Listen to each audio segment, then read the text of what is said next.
What's up, guys? Welcome back to my channel. I just wanted to do a quick video today about the do's and don'ts, in my opinion, on my experience of starting up your own window cleaning business. I went through trial by error early on, but I believe these videos should be quick, to the point, with a lot of information. So I'm not gonna babble this time around. So this is kind of like for the new guy or gal that's wanting to start up their own business, whether it be a side hustle or full-time, whether they want to add it to their own business that they already have. All these can apply. So first and foremost, and this took me a while because I had no experience with it, but learn the squeegee. It's vital. Some guys out there, and I even went through it myself, in regards to maybe I should just do exterior only because water fed is so handy, right? But I highly suggest, to be taken seriously, to really have the success that you're looking for, learn the squeegee. And there's different techniques, there's different videos out there. Steve-O's a good one. Steve-O, the window cleaner, he has great videos out there. I'll probably do a couple once it gets warm out, but learn the squeegee. Learn which kind you like, learn which kind you don't like, learn the brands, look up some reviews, and just get familiar with it, because you are going to want to use that on the interior of any window that you clean. It's just the professional thing. It's the correct way, in my opinion, that I've learned, rather than rags, paper towel, newspaper. I've seen it all. So learn the squeegee. You don't want to just do half of the window. Now, mind you, I do have clients that only want me to do the outside of their homes. That's going to be everywhere, but that's probably 5 to 10% of my clients, okay? Most clients want a window cleaning. They want it all the way clean, not half clean. Don't pressure people. I've never been a pressure sales guy myself, but I've seen guys or girls that go out and they're so gung-ho. I love the energy, I love this, I love that. But when it comes down to it, after you give the quote, don't hound the people, okay?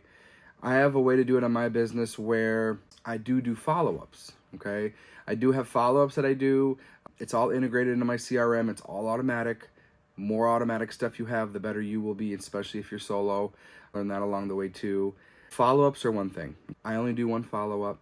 You probably should do more, but I'm not hounding anybody. I'm giving it a week, okay? I'm giving it 2 weeks. I'm giving it 3 weeks. Let it sit a little bit. I will tell you, a lot of the times, the client honestly just forgets. They have so much going on. Window cleaning is your life. It's not their life, right? So it's all I'm thinking about a lot of the time, right? Because it's my job, it's my 24/7. After the client makes contact and you provide them with a quote, they may look at it, talk to their spouse a little bit. They got stuff comes up, they got family, they got kids stuff.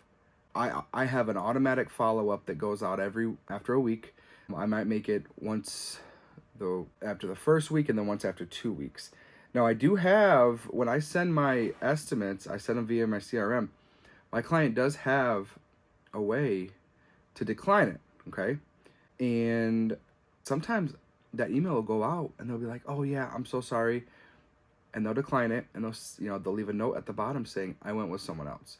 Whether it be cheaper, or they say, "I just don't have it in the budget right now. We decided to hold back. You're going to get some of that. We decided to wait till next spring. You're going to get some of that."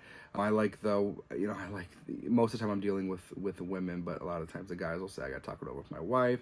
Never hear back. That's just code for, it's not going to happen right now. It's all good. Don't pressure people. There's not a bigger turnoff, in my opinion, than a salesy person that's, pushy. All right. This kind of goes into my last one. Do get a CRM, customer relationship management. It's a system that I should have really imparted into my business from the get-go, but I was really gung-ho about the paper thing. I love seeing my schedule. I loved writing it all down, seeing the whole month laid out. Once I started outsourcing or subbing my house washing out, the guy that I met and partnered with, he used a specific CRM. And he was like, "Dude, you got to look at this. You got to see it. It's awesome. You should take a look at it." The specific one I use has a 30-day trial. So I did the 30 days, and they just kept extending. I don't know what was going on. I don't know if it was a glitch or what, but I ended up doing like 90 days on this thing. And I enjoyed it, and I ended up paying for it. And it's one of the more affordable ones out there. Now, granted, I haven't tried many other ones. There's Jobber, there's House Call Pro, there's There's so many different CRMs. They're all different. They all have certain niches that they meet for people. One might be good for me, but not good for you. One might be good for you and not for somebody else. So you really got to dive in. It's a lot. I know that, but maybe get a list of like 5 or 10, go through, see what the advantages are, see what you can do with them and what you want to do with your business, and then compare. Okay. I like to leave, review reminders. Mine has that. I like to send estimates. Mine has that. I like to, send emails every so often. Mine has that. Some of them don't. Okay. The only issue with mine, it doesn't integrate into QuickBooks very well. So you're going to have to look into that. I keep my QuickBooks. My accountant keeps my QuickBooks. I keep my Markate. That's my CRM, Markate. I keep them separate. I learned, I tried it once or twice. It did not mesh well with each other. So I just left it alone. And from my accountant's point of view, most of the time, it just screws things up. So my professional opinion, keep them separate. It's easier that way. Next one, don't expect everything to happen at one time, okay? One of my biggest things I tell people is when starting a window cleaning business, or really any business, right? Don't put all your eggs in one basket, okay? Don't expect just magic money to appear out of nowhere. Don't expect clients to come crawling to you. Don't expect your phone to ring. If you want your phone to ring, you got to do your homework and you got to do the legwork for that phone to ring. It took me probably 2 or 3 years to really get that phone ringing. Networking is a massive part of it. Getting online, I've said this in other videos, but getting your socials up and all of that. It's just, it's a massive part of it, and you got to do the legwork. You can't just expect things to roll in your lap or post one time in a week. You got to stay consistent on all of your socials. The biggest thing, and I've said this before, I'm going to say it again, the biggest thing that I have done is got on Google listings. Get on Google. Get the reviews to back you. I've done free work for reviews. I've done cheaper work for reviews. Anything to get those reviews. You want the 5 stars, okay? Do everything in your power to get that 5-star review. Once that gets up to 50, 60, 70 reviews, even 30, 40, you're going to see a massive difference in your call volume, in your email volume. I have a website that I'm going to be probably revamping in this year, but there's a form on there. I get a lot of forms people fill out. Just a contact form, name, number, address, what do you need, how can I contact you, and people love that. So a lot of them will just call me right from Google. A lot of them will go to my website. So I highly suggest doing the legwork. Don't expect things to happen overnight, and be patient. It takes time. Any good thing is worth waiting for, right? Is any good thing takes work, takes effort, and businesses like window cleaning, home service-based businesses, they're great, okay? But you got to do the legwork. You got to stay doing the legwork. People are always like, you only work, and I work maybe 8 months out of the year, 9 months, and I'm slowly starting to get more window work. But here in Michigan, it's kind of tough because I'm not willing to do many storefronts. But at the same time, I am slammed 8, 10, 12-hour days, 6 days a week from late March to, late October. So it's a lot. It is a lot, but it's well worth it. So, yeah. So if you can, get a part-time job or a full-time job. I did it with a full-time job and started out the first couple of years, really with anything that you're wanting to do, whether you want to do it online, whether you want to start up a business, a window cleaning business, a pressure washing business.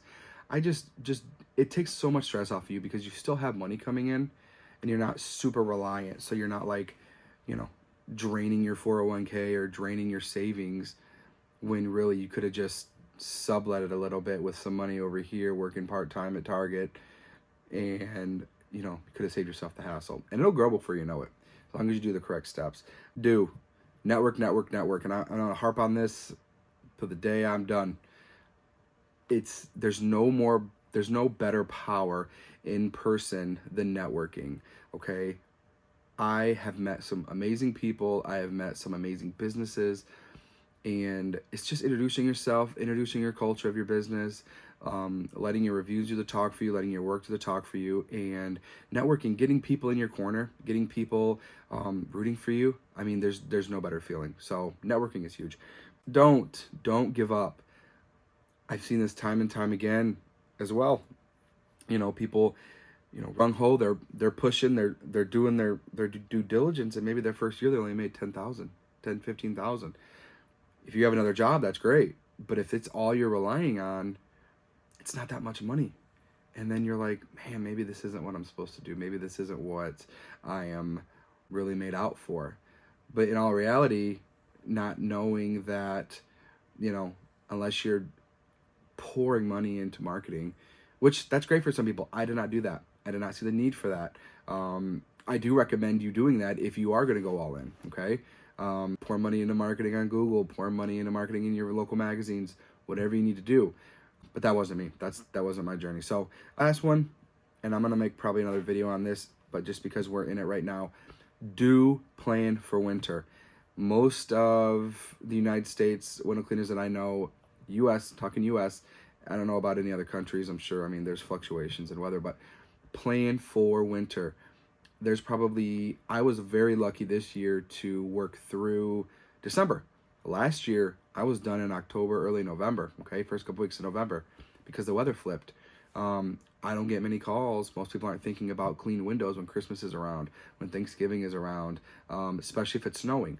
Now, if it's not snowing, people do think about it. It's weird. Once the sun hits, we don't get a lot of sun in Michigan. Once the sun really starts coming out in March and April, my emails, my phone is ringing off the hook because people will see the sun coming in and just seeing how dirty the windows are. That's key. So if it's sunny, you're probably going to get, a little bit more work. We don't have a whole lot of sun here, so I really think that's a big thing. But, we're kind of like, I take this from Jersey, we're kind of like squirrels. You have to store your nuts, man. I have an account that I put money in all year long, and that's my winter account. And I know I'm going to have what I'm paying myself all year long in that account. And I have it pretty early because I do it pretty quickly, just to make sure, right? I have a family. I have 3 kids, a wife, and a house to pay for. And that's one of my biggest things is just staying prepared. And then anything after that, maybe you can work a little longer. Maybe you get a big contract that comes up that's inside. Maybe, all these things can happen, but regardless, you're set. I'm probably not going to do a ton unless something falls into my lap until March, okay? Mid-March, late March, depends what the weather does, of course. It's all dependent on weather. Or, I've thought about doing some cold calling, and I've really never done cold calling. I'm thinking about talking about some people with that, because that's a whole thing in itself. But yeah, I just wanted to highlight some do's and don'ts. In my opinion, I could go all day with this, but I wanted to make this kind of shorter, and hopefully it helped you. If it did, hit the sub button. Look out for more videos, and yeah, catch you.